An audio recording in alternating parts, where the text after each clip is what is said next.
My husband secretly withdrew all $340,000 from our joint account and flew to Europe on the first flight. When he landed, he was immediately arrested. He called me in panic. "What have you done?" I just smiled. What I had actually done. Good day, dear listeners. It's Clara again. I'm glad you're here with me. Please like this video and listen to my story till the end, and let me know which city you're listening from. That way I can see how far my story has traveled.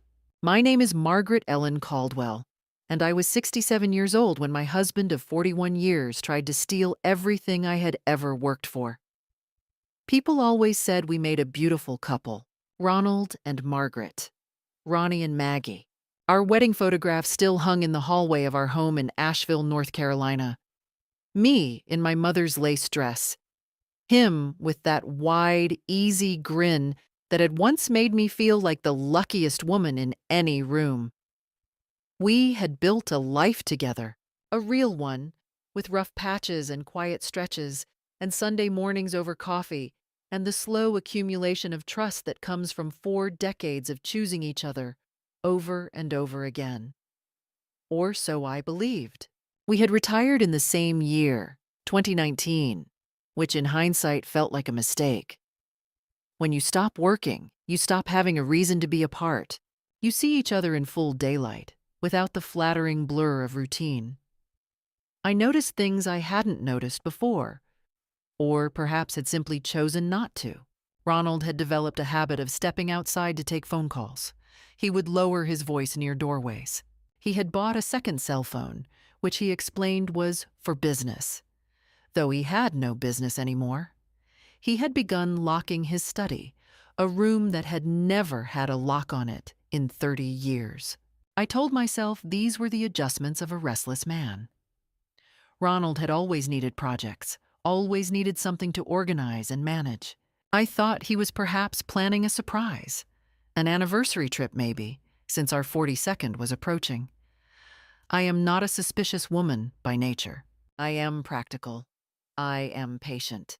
These qualities served me well as a nurse practitioner for 35 years, and they served me poorly in the months before everything fell apart. The first real signal came on a Thursday afternoon in February 2022. I had come home early from my book club because Sandra Whitfield had made her shrimp dip again, and I am allergic to shellfish. Ronald's car was in the driveway, but when I came through the back door, he was not in the kitchen, not in the living room, not watching the news. I found him in the study with the door ajar, sitting very still, staring at his laptop with an expression I had never seen on his face before. Something concentrated, almost hungry.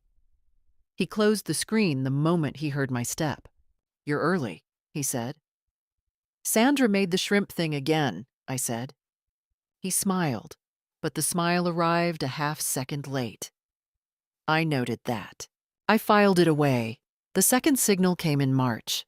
Our joint savings account, the one we had built together over 30 years, the one that held what we called our forever money, the emergency fund and retirement cushion that we had agreed would never be touched without a conversation, showed an unusual transaction. $15,000 transferred to an account I did not recognize. When I asked Ronald about it, he said it was a tax payment, a penalty he had neglected to mention because he hadn't wanted to worry me. He produced a document. The document looked real. I was not, at that point, equipped to know whether it was. By April, I had started paying attention in a way I hadn't in years. I noticed that Ronald had begun researching international travel.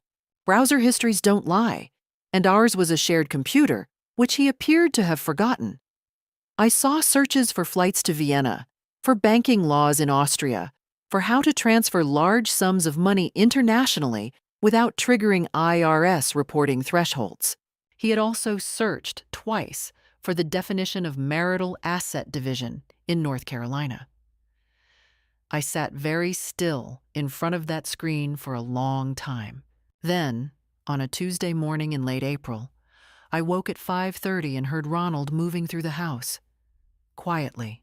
Carefully, I lay still and listened. I heard the front door close. I heard his car back out of the driveway. I picked up my phone and opened the banking app, the one linked to our joint account, the one that held $340,000, the combined savings of our working lives. The balance read 0. I set the phone face down on the mattress. I stared at the ceiling. My heart was doing something loud and irregular in my chest, but my mind was curiously calm, the way it used to go calm in the emergency room when everything was going wrong at once and panic was a luxury no one could afford. The phone rang 40 minutes later. Ronald's name on the screen. Margaret. His voice was strange, compressed. They stopped me at customs in Frankfurt. They held me for questioning. Something about the transfer. Margaret, what did you do? What did you tell them? I let a moment pass. I'm sorry, I said very quietly. I didn't quite catch that. What were you asking me? What did you do? He said again, louder now, the panic cracking through. What did you do? I smiled. He couldn't see it, of course, but I smiled. Have a safe trip, Ronald, I said, and ended the call. After I set the phone down, I did not move for perhaps 10 minutes. The bedroom was exactly as it had always been. The blue curtains I had chosen in 2004. The reading lamp with the crooked shade that Ronald had promised to fix for 6 years. The framed photograph of our daughter Claire at her college graduation, grinning so wide her face barely contained it. Everything was the same, and nothing was the same, and the distance between those two facts felt, in that moment, like something I might fall into and not come back from. Then I got up. I made coffee. I sat at the kitchen table with a legal pad and a pen because I am a woman who makes lists. First, I needed to understand exactly what had been taken and exactly what remained. I opened the banking app again. The joint savings account, $340,412, the number I had checked just 2 weeks prior, now showed a balance of $0.14. The 14 cents felt almost like a joke. The checking account, from which our mortgage and utilities were paid automatically, still had approximately $8,000, which would cover the bills for perhaps 2 months. Our individual retirement accounts were separate and could not be touched without my signature or his own, so those were safe for the moment. The house was jointly owned and mortgaged, with about $90,000 in equity. My Social Security payment came to my own account. His went to a separate one I had no access to. I wrote all of this down in 2 columns. What remained? What was gone? $340,000. 40 years of double shifts and skipped vacations and careful incremental saving. Gone in a single pre-dawn transfer. The fear, when it arrived properly, was physical. My hands were unsteady. I spilled coffee on the legal pad and had to start a new page. I am not ashamed of that fear. Anyone who tells you they would feel nothing in that moment is lying, or has never loved or trusted anything in their life. I had loved Ronald. I had trusted him. The betrayal of trust, I was learning, is not an abstract wound, but I am also 77 years of experience in a world that does not always treat women kindly, and I have never in my life solved a problem by sitting still and being afraid. I needed help, and I needed it immediately. I needed it before Ronald landed wherever he was going. I needed it before he had time to distribute the money further, move it into accounts I couldn't trace, or establish himself somewhere with no extradition agreement. The first call I made was to my daughter Claire, in Charlotte. Claire is 40 years old, composed, and a corporate attorney. She picked up on the second ring. Mom? It's 7 in the morning. Your father has taken our money and fled the country. I said. "I need you to come." There was a silence that lasted exactly 4 seconds. Then Claire said, "I'm leaving in 20 minutes." The second call was to David Hartley, who had been our family attorney for 15 years and who I had always quietly trusted more than Ronald seemed to. David was in his office by 8:30. He told me several things in rapid succession. He told me that because the transfer was made unilaterally from a joint account without my authorization, it likely constituted fraud and potentially theft under North Carolina law. He told me that if Ronald had crossed an international border with documented intent to remove marital assets, there were federal implications. He told me that the first thing I needed to do was file a report, both with our bank and with law enforcement, and to do so immediately before Ronald had time to establish any legal foothold abroad. "How quickly did this happen?" David asked. "The transfer appears to have gone through between 4 and 5 this morning," I said. "He landed in Frankfurt. He was stopped at customs. He called me from the airport." David was quiet for a moment. "Who stopped him at customs, Margaret?" I hesitated. "I did," I said. "Or rather, I set the process in motion some weeks ago when I first understood what he was planning. Because here is what I had actually done in those careful, quiet weeks between April and this Tuesday morning. Here is the plan that had been waiting, patient and precise, like a document filed in the right drawer. I had not been passive. I had been methodical. I had contacted our bank 6 weeks prior and requested that any single transfer over $50,000 from our joint account trigger a secondary verification, a phone call to both account holders. Ronald, believing I was comfortably oblivious, had not noticed this flag on the account. When his transfer went through in the early hours of Tuesday morning, the bank's automatic system had attempted to reach me. I had been awake. I had confirmed that I had not authorized the transaction and that I believed it to be fraudulent. The bank had flagged the transfer for review, not blocking it entirely, which I had been advised they could not do immediately, but alerting the relevant authorities to a potentially suspicious international movement of funds. And 3 weeks before that, I had filed a quiet, formal report with our local police department and with the FBI's Financial Crimes Unit. Not as an accusation, not yet, but as documentation. A record that I had concerns. A timestamp. Ronald had landed in Frankfurt and walked into a customs process that was already waiting for him. He had thought I was a woman who didn't notice things. He had been wrong about that for 41 years. Claire arrived at the house before noon. She came through the front door the way she always had since she was a teenager, without knocking, because this was still her home, too. And she set her bag down in the hallway and looked at me for a long moment before she said anything. "You don't look like someone whose life just fell apart," she said. "I've been working on that," I said. We sat at the kitchen table, the same table where I had made my list that morning, and I showed her everything.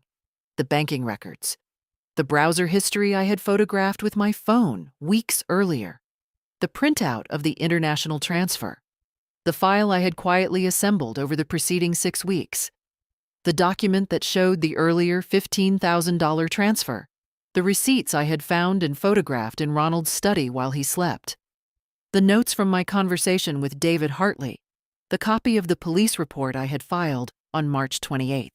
Claire is not an emotional woman in professional situations. It is something I gave her, or perhaps something she learned from watching me. She went through every page methodically, making small notations in the margins of her own legal pad. And when she was finished, she looked up and said, "Mom, this is a complete case." "I know," I said. "He didn't know any of this existed." "No," I said. "He thought I was making coffee and watching my programs." What I had not yet told Claire What I had told no one was the piece of evidence that had arrived 4 days earlier and which had moved everything from suspicion into certainty. The piece that had transformed my careful, precautionary documentation into something with a name and a shape and a face. 3 weeks prior, I had hired a private investigator. His name was Robert Finch, a retired Charlotte detective, referred to me by David Hartley, who described him as thorough and discreet. I had not told Ronald. I had paid Robert Finch from my personal account, a small inheritance account that had always been solely in my name, that Ronald did not monitor and perhaps did not remember. 4 days ago, Robert Finch had delivered his report. Ronald was not acting alone. He had been in a relationship, a sustained, deliberate, 2-year relationship, with a woman named Diane Everett, 52 years old, originally from Atlanta, currently residing in Vienna, Austria. Diane Everett had been, until recently, a financial advisor. She had worked briefly in a consulting capacity with a small investment firm that Ronald had used in 2019. That was, as near as Robert Finch could determine, when they had met. The money Ronald had taken from our account had already been partially wired in smaller increments to an account associated with Diane Everett's name over the preceding 6 months. The $15,000 in March had been one such payment. There were others, smaller, scattered, designed to stay below reporting thresholds. Robert Finch had documented 8 separate transactions over 14 months. Ronald had not simply decided one morning to take the money and run. He had been planning this for at least 2 years. Diane Everett had been helping him plan it. That was the point of no return. Not the empty account. Not the phone call from Frankfurt. The report from Robert Finch, sitting in a manila envelope on my kitchen table, that told me my husband had looked at me every day for 2 years and decided, calmly and deliberately, that I was an obstacle to be managed and eventually discarded. I showed Claire the report. She read it without speaking. When she finished, she closed the folder and placed her hands flat on the table in a gesture I recognized. It was mine, a thing I did when I was controlling something very large and very cold. He has a woman in Vienna, she said. Yes. He was moving money to her for over a year. At minimum, and she has a financial background, which is why the transactions were structured the way they were, I said. She knew what she was doing. Claire was quiet for a moment. Then, does Diane Everett know that Dad is currently being held for questioning in Frankfurt? She does not, I said, but she will very soon, and when she does, we need to be ready. Because it had occurred to me, sitting in my kitchen at 7 in the morning with my coffee and my legal pad, that Ronald was only one part of the problem. Diane Everett was a woman who had helped plan the financial dismantlement of my marriage. She was sitting in Vienna, waiting for money that was no longer going to arrive. And when she realized that the plan had failed, when she realized that I had not been the passive, oblivious woman they had both counted on, she would not simply sit quietly and accept defeat. She would act, and I needed to be several steps ahead of her when she did. David Hartley filed the emergency motion on Wednesday morning.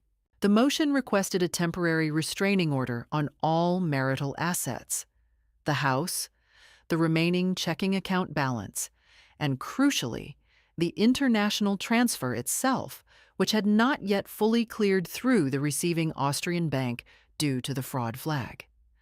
The North Carolina court granted the TRO by Thursday afternoon. David called me from his car, his voice carrying that specific, restrained satisfaction that good attorneys allow themselves in private. The transfer is frozen, he said. Not recovered yet. That's a longer process, but frozen. He can't access it, and neither can anyone he's directing it to. Good, I said. There's more, David said. The FBI Financial Crimes Unit has officially opened an investigation. Based on the interstate fraud component and the international wire transfer, this is federal, Margaret. This is not a small thing." I thanked him and sat down. The house was quiet. Claire had returned to Charlotte the night before, but she was handling the civil side of things from her office: the divorce filing, the asset documentation, the preservation orders. My role, for the moment, was to hold still and let the machinery I had set in motion do what machinery is designed to do. But holding still was not what Ronald's associates had in mind. On Friday morning, I received a phone call from a number I didn't recognize, an Atlanta area code. I answered. "Mrs. Caldwell?" The voice was smooth, professionally warm. A woman's voice. "My name is Patricia Everett. I'm Diane's sister. I wonder if we might speak." I said nothing for a moment.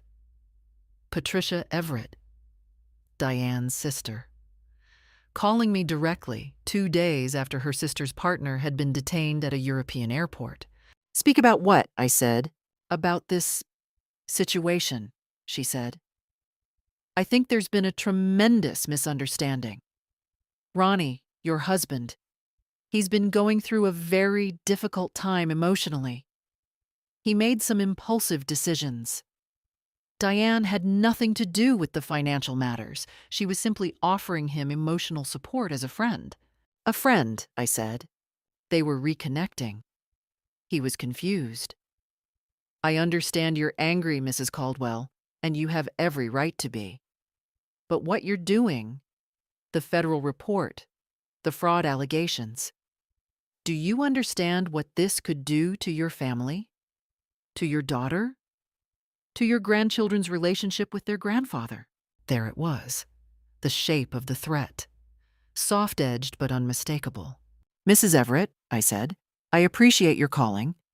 I want you to know that this conversation is being recorded, as permitted under North Carolina law, and that anything you say may be shared with my attorney and with federal investigators.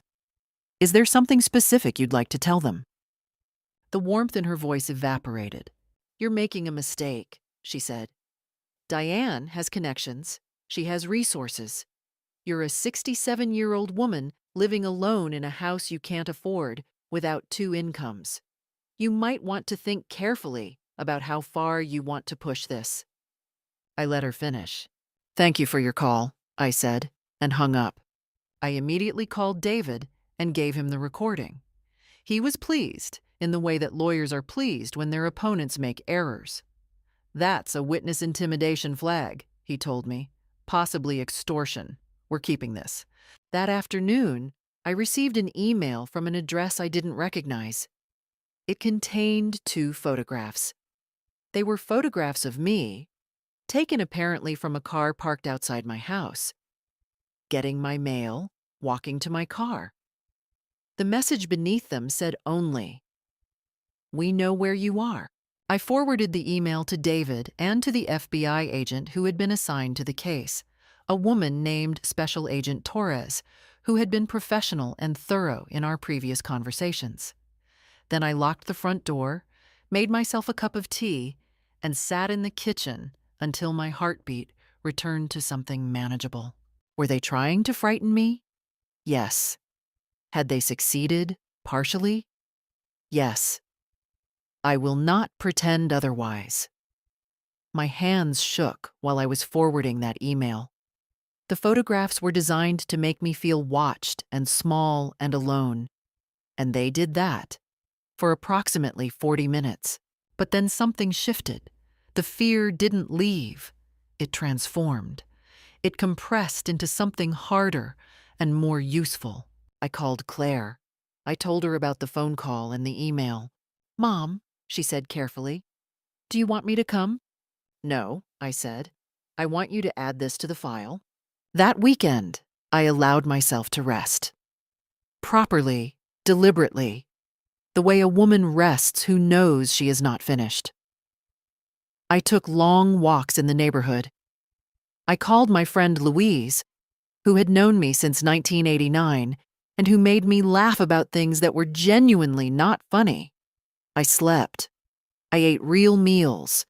I let the legal process move without my hands on it for 3 days. The antagonists had shown me who they were, and they had made, in that showing, 2 significant errors. They had created new evidence, and they had underestimated how many times I had already refused to be frightened into silence. The following week arrived like the week after a storm, quieter than expected, but not quite still. On Monday, I received a different kind of contact. Not threatening this time. Ronald himself, from what appeared to be a different phone number, he had clearly acquired a new one since his original was likely being monitored, sent me a text message. "Maggie, I know you're angry. I deserve that. But there's a way to handle this that doesn't destroy both of us. Call me." I read it twice. Then I set the phone on the counter and finished washing the dishes. The message was calibrated. It used my nickname, the one only he used, the one that carried 41 years of morning coffee and shared history. It acknowledged wrongdoing without specifying it. It suggested a mutual solution while carefully framing my legal actions as mutually destructive rather than as a response to his fraud. It was, I recognized, a negotiation opening, dressed in the language of reconciliation. Ronald had always been a good negotiator. It was something I had admired in him for years, his ability to reframe a situation until you were arguing on his terms without realizing you'd moved. I had watched him do it in business, in neighborhood disputes with contractors. He had probably assumed he could do it with me. Perhaps he had done it with me before, in smaller ways, over 40 years. Perhaps I had been negotiated out of noticing things I should have noticed. That thought was not a comfortable one, and I held it for a moment before setting it aside. There was no productive use for it right now. I did not call him. On Tuesday, a bouquet of flowers arrived at the front door. Stargazer lilies, my favorite, something Ronald had known for decades. The card said only, "Please talk to me." I put the flowers in a vase because I like flowers, and there was no reason to waste them, and I did not call him. On Wednesday, he tried a different approach. His brother Gary called me. Gary Caldwell is 70 years old, a retired contractor from Tennessee, and a man I had genuinely liked for most of my adult life. He was uncomfortable on the phone in a way that told me he had been asked to make this call and was not entirely at peace with having agreed. "Maggie," Gary said, "I'm not going to pretend I know everything that's happened, but Ronnie's in a bad situation and he's asking me to ask you, is there any room for talking before this goes further?" "Gary," I said gently, "do you know what he did?" A pause. "He told me there was a money dispute. He took $340,000 from our joint account at 4 in the morning and flew to Europe with it," I said. "He had been transferring smaller amounts to his companion for over a year. This is not a dispute. This is a federal investigation." Another pause, longer this time. "Lord," Gary said quietly, "I have a great deal of respect for you," I said. "But I need you to understand that I am not going to stop what I've started. And I think if you know your brother, you already understand why." Gary said, after a moment, "I'm sorry, Maggie. I'm genuinely sorry." And I believed him. I did not allow any of these approaches to move me. Not the nickname in the text. Not the lilies. Not Gary's genuine discomfort. Each one was a test, and I recognized them as tests, and I let them pass. But I will tell you something honestly. Cold resolve is not the same as not feeling anything.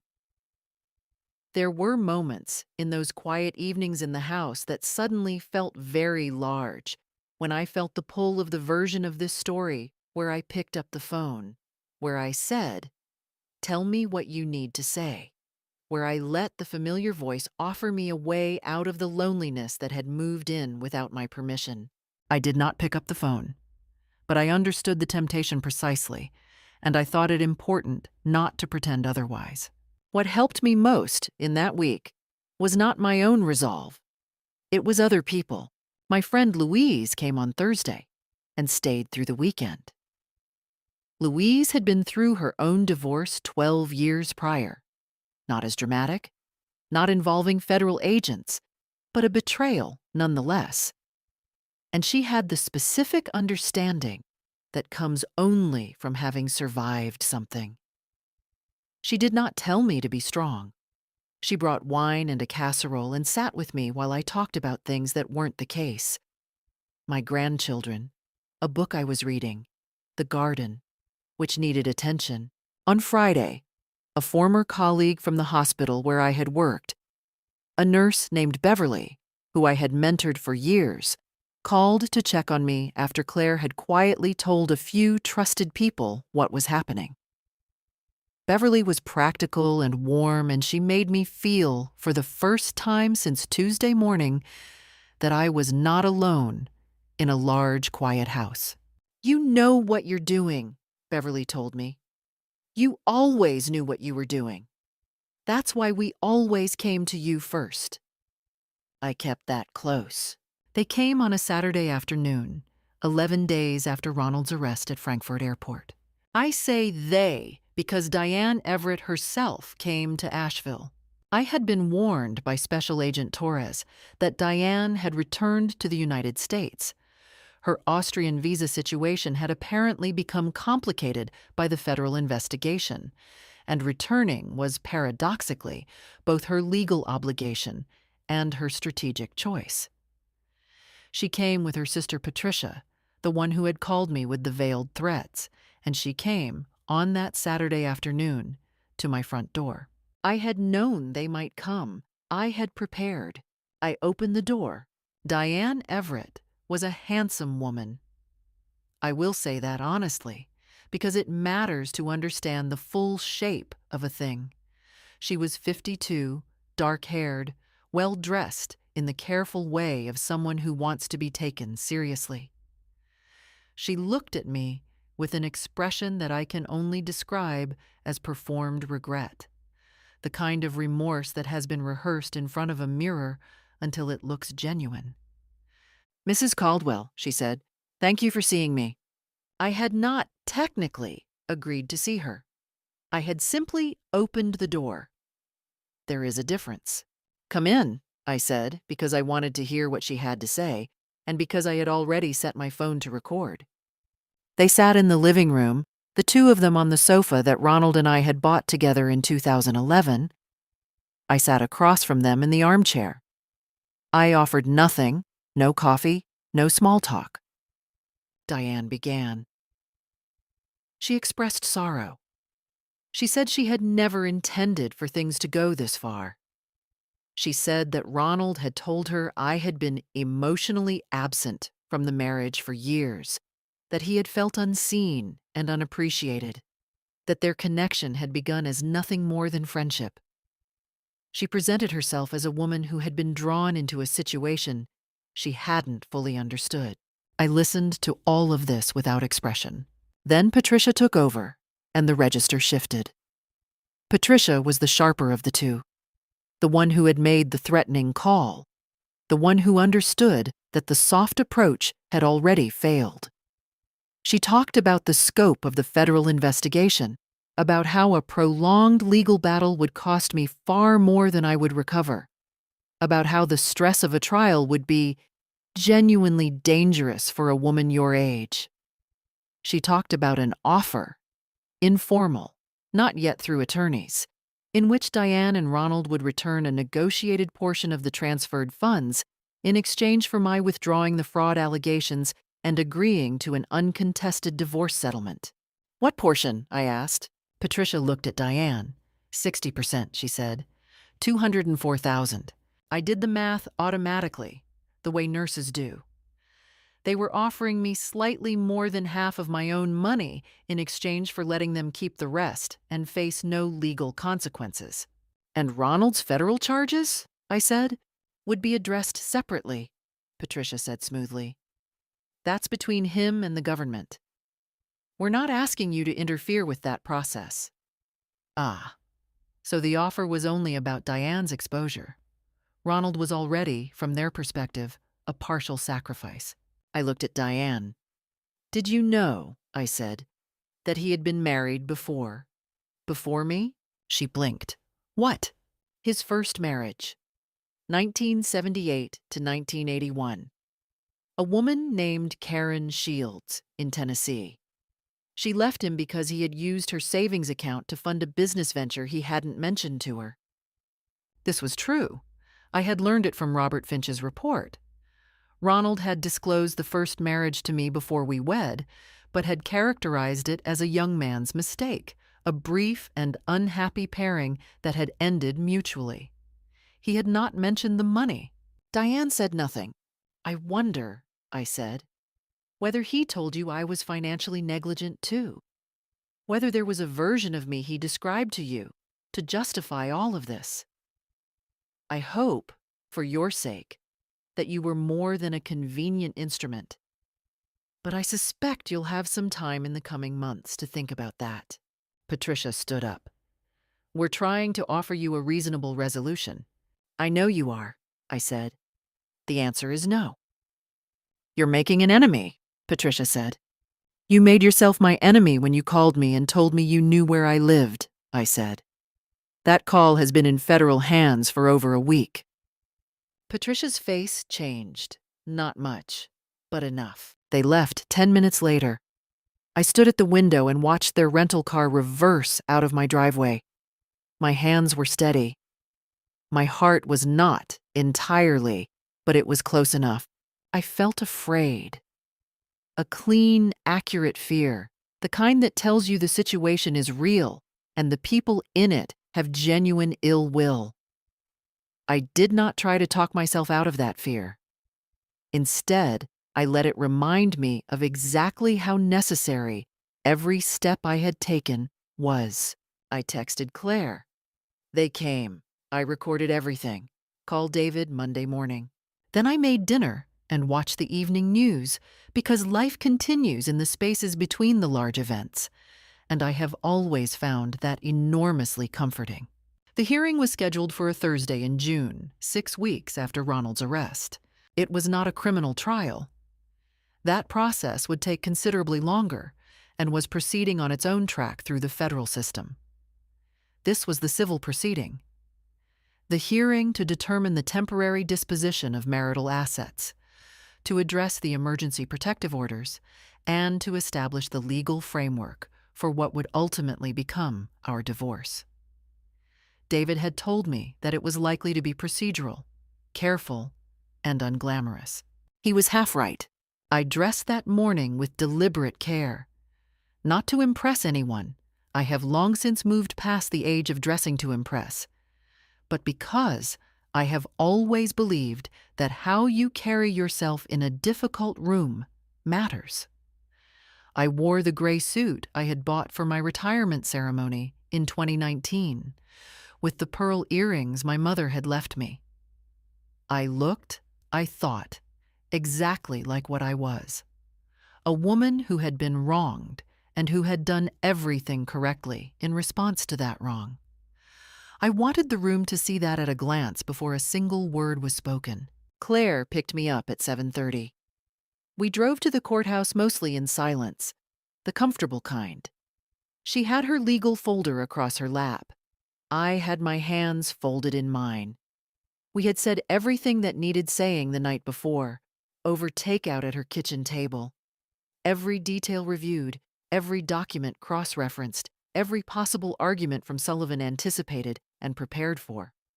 There was nothing left to rehearse. The courtroom was smaller than I had expected, a county civil court, not a grand chamber. Ronald was present, having been released on bail, accompanied by his attorney, a man named Sullivan from Charlotte, who was competent but visibly under-resourced compared to what he was facing. Ronald looked diminished. He had lost weight. He was dressed carefully, but there was something around his eyes that had not been there before. A wariness, a calculation, the expression of a man who has realized that the situation he is in is more serious than he had initially assessed. Diane Everett was in the gallery. She had no legal standing in this civil proceeding, but she was permitted to attend as a member of the public. She sat in the third row. I noted her, and I noted her location, and I did not look at her again. David and Claire, who had filed to appear as co-counsel, given her direct knowledge of the documentation, were methodical. They entered the evidence piece by piece, the bank records showing the unauthorized transfer, the records of the preceding smaller transfers over 14 months. Robert Finch's investigative report, certified and notarized. The records of Ronald's prior financial misconduct in his first marriage, which had come to light through the federal discovery process and was now part of the record. The recorded phone call from Patricia Everett, the threatening email with photographs, the text messages from Ronald asking me to withdraw the complaint, the call from Gary, which I had not initially intended to use, but which David felt established the sustained nature of the pressure campaign. Ronald's attorney argued that the transfer had been a joint financial decision made during a period of marital discord, that Ronald had intended to establish funds for a future settlement, that my precautionary banking flag constituted a unilateral interference in marital finances. The judge, a woman in her late 50s, Judge Patricia Walcott, who had the face of someone who has heard everything and retained the capacity to be unimpressed by most of it, listened carefully. She asked precise questions. She was particularly interested in the timing of the transfer. 4:17 a.m., approximately 90 minutes before Ronald's international flight. "Mr. Sullivan," she said, "your client made a transfer of $340,000 from a joint account at 4 in the morning and then boarded a transatlantic flight. Help me understand the timeline here." Sullivan used the word unfortunate 3 times in his answer. I watched Judge Walcott's face while Sullivan spoke. She was not unkind, but she was not moved. She had the particular stillness of someone who has already identified where the logic fails and is waiting, with professional patience, for the argument to reach the point where it must acknowledge its own gap. I recognized that stillness. I had worn it myself across 35 years of clinical practice, in rooms where someone was telling me something that didn't quite add up medically. You wait. You let them finish. Then you ask the question that matters. She asked it. "Mr. Sullivan, can you point me to any documentation, any text message, email, written agreement, or witness testimony that supports your client's assertion that his wife was aware of and agreed to this transfer prior to its execution at 4:17 in the morning?" Sullivan paused. The pause was its own answer. "We are still in the process of gathering that documentation, Your Honor." Judge Walcott made a note and moved on. Then something happened that I had not anticipated. Ronald asked to speak. His attorney tried to dissuade him. I could see the hand on his arm, the low, urgent words. But Ronald shook him off with the slightly unhinged certainty of a man who believes that if he can just explain himself directly, everything will right itself. "I need to say something," Ronald said to the judge. "I want to say that my wife knew. She knew I was unhappy. She knew I was planning to leave. We had conversations about separating. The money was to be my portion of—" "Mr. Caldwell," Judge Walcott said, "she's been painting me as some kind of criminal, but this was—" "Mr. Caldwell." Her voice did not rise, but it stopped him completely. "You have counsel. Your counsel has presented your position. If you continue speaking without direction from me or your attorney, I will treat your statements as testimony and proceed accordingly. Do you understand?" Ronald looked at her, then at me. And here is the moment I will carry with me for the rest of my life, not with pleasure, but with the precision of someone who needs to remember things accurately. He looked at me the way a person looks when they have finally, fully understood that the story they told themselves, the one in which the other person was manageable, predictable, easily outmaneuvered, was wrong from the beginning. There was no anger in his face at that moment. There was something more honest than anger, the plain, unguarded shock of a man who had genuinely not known who he was married to. Then he looked at his hands, the expression on his face in that moment, the recognition that none of what he was about to say would reframe anything, that the room was not arranged in his favor, that the woman he had lived with for 41 years had built a wall around herself from his own actions. That expression was not something I had pleasure in seeing. I want to be clear about that.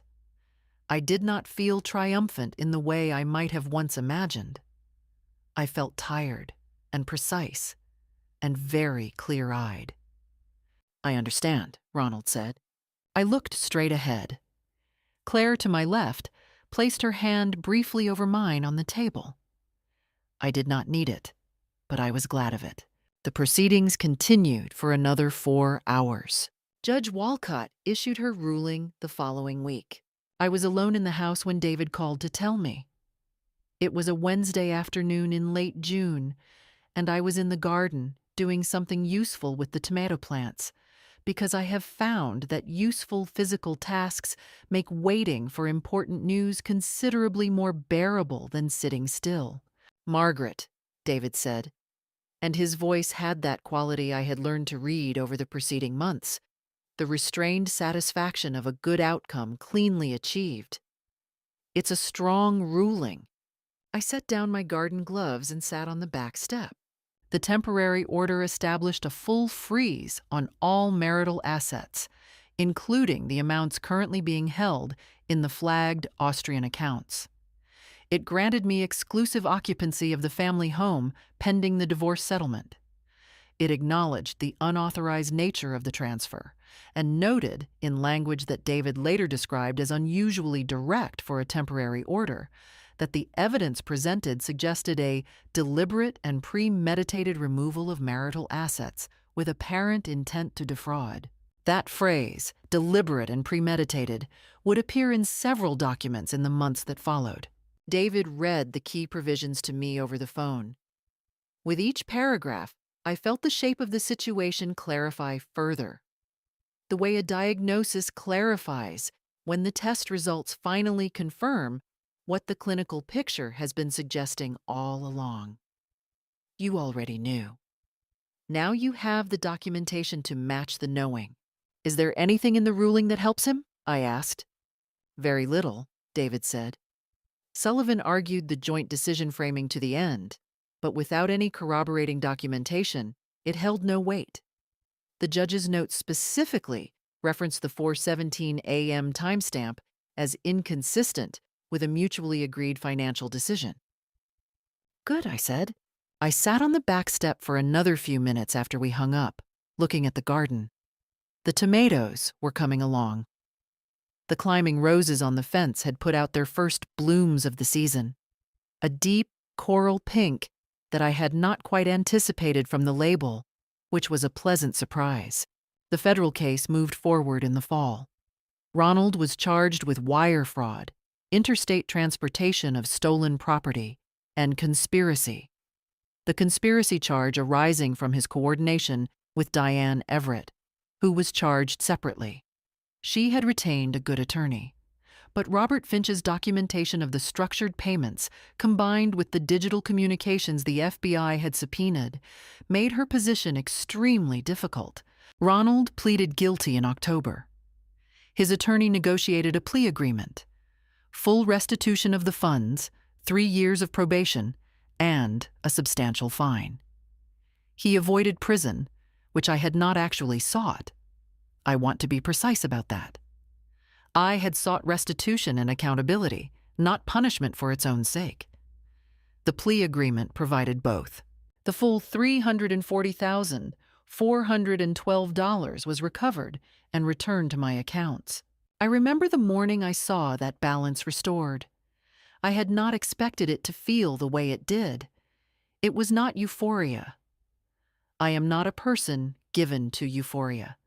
It was something quieter and more solid. The feeling of a wound that has properly closed, of a number on a page that means not just money, but the 40 years of work and discipline and deferred pleasures that the money represented. I looked at the balance for a long moment. Then I made my coffee and went to the garden. Diane Everett did not take a plea. She went to trial in the spring of the following year. The jury found her guilty on 2 counts of conspiracy to commit wire fraud. She was sentenced to 18 months, suspended with 5 years of probation, and ordered to pay substantial financial penalties. Her financial advisor license was permanently revoked. I was not in the courtroom for her verdict. I had chosen not to attend. I had given my testimony in a deposition months earlier, and I saw no need to be present for the culmination. Claire called me from outside the courthouse to tell me the outcome. I thanked her, finished the chapter I was reading, and took a long walk through the neighborhood in the late afternoon light. Patricia Everett faced separate charges for witness intimidation, arising from her recorded phone call and the email with the photographs. She reached a plea agreement that included a significant fine and 2 years of probation. The divorce was finalized in February, 8 months after the hearing. Under North Carolina's equitable distribution statutes, and given the evidence of Ronald's deliberate misconduct, I was awarded the family home outright, the full value of the recovered savings, my retirement accounts, and a portion of Ronald's own retirement funds as compensatory damages. I will not pretend the process was clean. 8 months is a long time to carry the weight of legal proceedings while living alone in the house you built with someone. There were weeks that were simply difficult, not dramatic, not crisis-filled, just quietly, grinding hard. The paperwork, the phone calls, the evenings. But here is something I know and knew throughout. Every step of that process reflected a choice I had made deliberately, with full understanding, at a time when I could have chosen otherwise. I could have called Ronald back on that Tuesday morning. I could have accepted the 60% offer. I could have been the woman they expected me to be. I was not that woman. Standing in David Hartley's office on the day the divorce was finalized, signing the last page of the final document with a pen that ran slightly dry halfway through my signature, I felt something that I do not have a precise word for. Not joy, exactly. Not relief, exactly. Something older and quieter than either. The specific feeling of having carried something heavy across a long distance and being permitted, finally, to set it down. I drove home. I made coffee. I sat at the kitchen table with my legal pad, the same one from the morning everything fell apart, and I wrote at the top of a new page. What's next? That was 3 years ago now. I am 70 years old as I tell you this, and I am going to be direct with you. These have been 3 of the better years of my life. I stayed in the house. I had worried, in the early months, that the rooms would be full of the wrong kind of memory, that I would feel Ronald's absence as a wound rather than a relief. But what I found, to my genuine surprise, was that the house became more itself once it was only mine. I moved furniture. I repainted the study the color it should have always been. I planted a proper garden in the back. Tomatoes, herbs, climbing roses along the fence. By the second summer, it was beautiful. Claire visits often, sometimes with her husband Mark and my grandchildren, twin girls named Sophie and Rose, who are now 7 years old and who treat my garden as a personal adventure park. I have no objection to this. Last fall, Louise and I went to Portugal, Lisbon and Porto. 2 weeks, a trip I had wanted to take for 20 years. We ate extraordinary meals, walked until our feet ached, and stood one evening on a terrace above the Douro River, watching the light change on the water. I thought, I am here. I made it here. And no one is going to take this from me. I joined a community garden in Asheville, where I met a retired pharmacist named Howard who shares my opinion on most things horticultural and brings me heirloom tomato starts without being asked. We have had dinner twice. It is pleasant to find at 70 that you still have the capacity for pleasant surprises. And the others? Ronald Caldwell lives in a 2-bedroom apartment in Knoxville. He completed his probation this year and departed the proceedings with considerably less than he had planned. Gary has sent me a Christmas card for the past 2 years, which I thought was decent of him. Diane Everett lost her license, her professional standing, and her reputation in the financial advisory community. She is living in Atlanta, working in an administrative capacity for a property management company. This is not a fate I celebrate with cruelty. It is simply what happens when a person of considerable ability applies that ability to dismantling someone else's life. Patricia Everett completed her probation and moved to Florida. I do not think about any of them very often. They occupy the correct amount of space in my life, which is very little. What I think about instead, the garden, my grandchildren. The trip to Greece Louise and I are planning for next spring. Howard and the Japanese maple his neighbor is giving away. The book on my nightstand that I do not want to rush. There is a quality to daily life that I had forgotten. The quality of small things belonging entirely to you. The freedom, which sounds grand but is actually very quiet, of mornings that are unambiguously your own. At 67, I had $340,000 stolen from me, and it was the worst thing that had happened in my life. It was also the thing that showed me, beyond all ambiguity, what I was made of. And what I found out about myself in that long, careful year was rather more impressive than I had previously known. I would not have chosen any of it, but I would not, for anything, trade who I am on the other side of it. Here is what I learned. Pay attention, not with suspicion, with clear eyes. The people who love us sometimes show us who they are in increments small enough to miss. And the most dangerous thing we can do is decide, in the name of love or comfort, or simply not wanting to know, that we did not see what we saw. Document everything.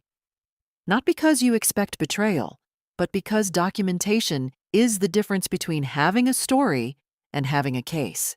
What would you have done? I'd love to know your answer. Leave it in the comments. And if this story stayed with you, share it with someone who might need to hear it. Thank you for spending this time with me.